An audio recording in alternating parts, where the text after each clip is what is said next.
At the heart of the problem is the fragility of memory. As one researcher told us, we now know that memory is not like a videotape recorder. You don't just record an event and play it back. Instead, memory is malleable, full of holes, easily contaminated and susceptible to suggestion, as in the case of Jennifer Thompson and Ronald Cotton. Before this case, did you think that there were a lot of innocent people put away? No. You didn't? No, I didn't. Innocent people aren't convicted of crimes they didn't commit. I believe that. What do you think now? Oh, I know better. I mean, well over 200 cases nationally. We've had a half dozen in this state alone. The first, of course, was my case. Hallelujah! And as these innocent men have been freed in one state after the next, we've learned something else, that in all the cases where eyewitnesses were wrong, the real perpetrator was not in the initial lineup. When you're sitting in front of a photo lineup, you just assume one of these guys is the suspect. It's my job to find it. And Jennifer did her job. She found the suspect's photo. Problem is, the suspect, Ronald Cotton, was not the rapist. Bobby Poole's photograph was not in the photo lineup. Right. He was not in the physical lineup. When the real perpetrator is not in the set, is none of them, witnesses have a very difficult time being able to recognize that. Gary Wells, a professor of psychology at Iowa State University, has been studying eyewitness memory for 30 years. He says when the real guy isn't there, witnesses tend to pick the person who looks most like him. I think that Ronald Cotton and Bobby Poole look very much alike. They have very similar lips, shape of their eyes, their eyebrows kind of go up in a look of surprise. Yes. Without him in the lineup, Ronald Cotton was the one who was in jeopardy. Wells says eyewitness testimony has two key properties. One, it's often unreliable, and two, it is highly persuasive to jurors. I can see why it's so persuasive. Someone says, I was there. You'd believe that person. You believe that person because they have no reason to lie. Yeah. The legal system is set up to kind of sort between liars and truth tellers, and it's actually pretty good at that. But when someone is genuinely mistaken, the legal system doesn't really know how to deal with that, and we're talking about a genuine error here. He walked us through what went wrong, some of it counterintuitive. When Jennifer spent 5 minutes studying the photographs, she and Detective Galden thought she was being careful. I didn't want to come across, I don't think, as somebody who was like, that's the one. I really wanted to be sure.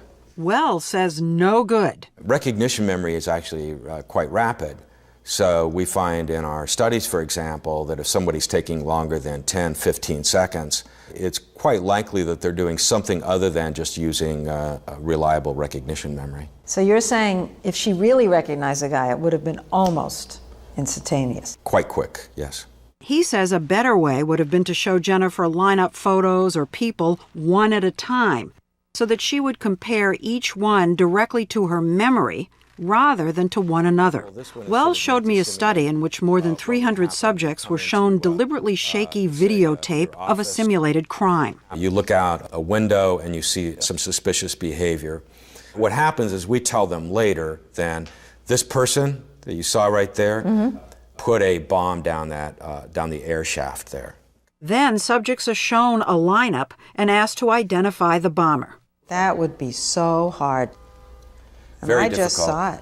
And of course, you're particularly cautious right now. You know now, after we've talked, probably not to pick anyone. No, actually, I actually know who it is because if I had come upon that, I think it's this guy. Am I wrong? Mm-hmm.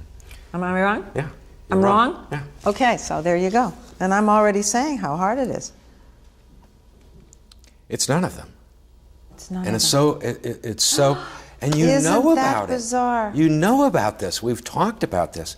So this is the difficult. This is what makes it so difficult. Look what you just did to me. Yeah. I'm mortified. I feel like Jennifer. Wells says in real life, the mistake is often compounded by what happens next. Remember the seemingly innocent information Jennifer says she got from police after she picked Ronald Cotton out of the physical lineup? That's the same person you picked out in the photo lineup. So in my mind, I thought, bingo, I did it right. Wells studied what that reinforcement does.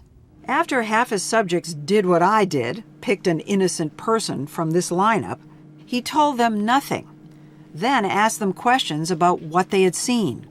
Very few felt highly confident about their choice. Only about 4% are saying they had a great view, which is good because we gave them a lousy view. Only about 3% are saying they make out details of the face. That also is good because they really couldn't. But he told a second group of subjects, after they made the same incorrect choices, good, you pick the suspect. Now what happens is almost 45% of witnesses now report that they were positive or nearly positive. Notice that over 1/4 of them now say they had a great view. And This is really what happened to Jennifer. it is what happened with Jennifer. What this seems to be saying is that a reinforcement alters memory It does. dramatically. It does. He says the solution is to have someone independent administer the lineup, someone who doesn't even know who the suspect is, and certainly not the detective on the case. You shouldn't have been there. I shouldn't have been there. No, but nobody did anything wrong. I mean, that Well, was no, the that was the practice. common practice Yeah. then. It was the tradition. It was how it was done then. Law enforcement wasn't schooled in memory. We weren't schooled in protecting memory, treating it like a crime scene, where you're very careful, methodical about what you do and how you use it. I mean, we weren't taught that in those days. But none of these errors explains perhaps the most puzzling part of this story, how it is that Jennifer could see Bobby Poole in the courtroom and not realize her mistake. You're looking into the face of the man who raped you, whose face you had studied so intently. Yes. And there's no flicker, nothing between you and Bobby Poole. Nothing. And I've gone back there many times trying to think, was there ever a moment? Did I ever look at him and think, and I didn't. Elizabeth Loftus is a professor of psychology and law at the University of California, Irvine, and an expert in memory. She showed me an experiment she says might help explain Jennifer's mistake. She asked me to study these faces. Then, after a few minutes, she gave me a memory test. Which of these two faces do you recognize? Right. Okay, you picked right. Left.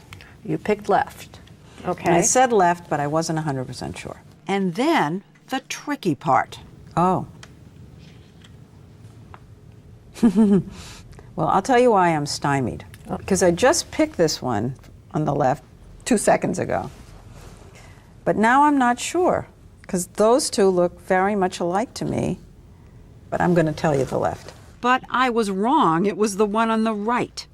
Loftus explained how I had been duped.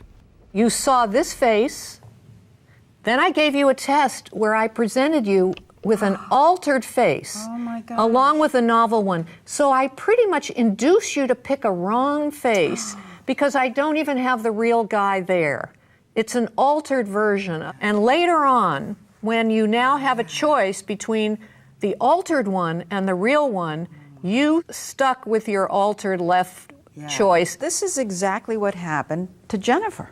This can help us understand why Jennifer can be sitting in a courtroom and be looking at Bobby Poole, the original rapist, and looking at Ronald Cotton and saying, no, it's not Poole, it's Cotton, because she has been picking him all along. I begin to wonder whether there should ever be eyewitness testimony in trials.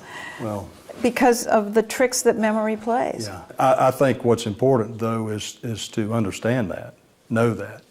Know it as a police officer, as an investigator, as attorneys. We need eyewitnesses. I mean, if we couldn't convict based on an eyewitness, that's giving a lot of comfort to criminals. We have no choice. We have to find ways to make this evidence better. And that's something Jennifer has tried to do ever since by telling her story to prosecutors, police, defense attorneys. And she's had some success. Her state, North Carolina, was the first in the country to mandate reforms by law, showing victims lineup photos one at a time and emphasizing that the right answer may be none of the above. having lineups conducted by a person who doesn't know who the suspect is, or not by a person at all. The person who committed the crime may or may not be included. One system now used in a handful of cities is computer software Mike Galden helped develop to have a laptop conduct photo lineups. Does this person look familiar to you? But law professor Rich Rosen says that in the vast majority of places there's been no reform, and that needs to change. This is something that police officers can and should be in favor of. Because you're not getting the real guy off the street. Yeah, Bobby Poole raped other women because they went after Ron Cotton. So Ron is not the only person who suffered from this mistake. Ronald Cotton, now 47 years old, has worked hard to rebuild his life. He works the late shift in a factory. He's been married for 12 years and has a 10-year-old daughter. They live in a house paid for with money North Carolina paid him in restitution, $10,000 for each of the 11 years he spent in prison. When he can, he joins Jennifer in her campaign for reforms.